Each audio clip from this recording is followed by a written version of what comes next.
మీ జీవితంలో వచ్చే సమస్యలు తొలగిపోవడానికి జ్ఞానసిద్ధికి 12 రాసుల వారు నిత్యం పారాయణం చేయవలసిన స్తోత్రాలు కొన్ని ఉన్నాయి. ఏ రాసుల వారు ఏ స్తోత్రాలు పఠించాలో మేము మీకు ఈ వీడియో రూపంలో అందిస్తున్నాం. ఇవి విన్నా చదివినా సత్ఫలితాలు కలుగుతాయి. ఇప్పుడు వృశ్చిక రాశి.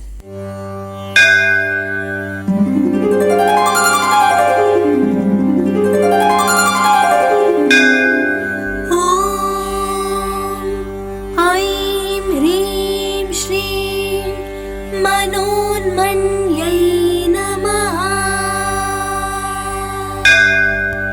कदम्बमञ्जरी क्लुप्ता कर्णपूरा मनोहरा ताटङ्कयुगलीभूता तपनोडूपमण्डला महापद्मासनी संस्था कदम्बवनवासिनी सुधासागर मध्यस्था कामाक्षी कामदायिनी नित्यमुक्ता निर्विकारा निष्प्रपञ्चा निराश्रया नित्यशुद्धा नित्यबुद्धा निरवध्या निरन्तरा सृष्टिस्थितिविनाशनां शक्तिभूते सनातनी गणश्रये गुणमये नारायणी नमोऽस्तुते।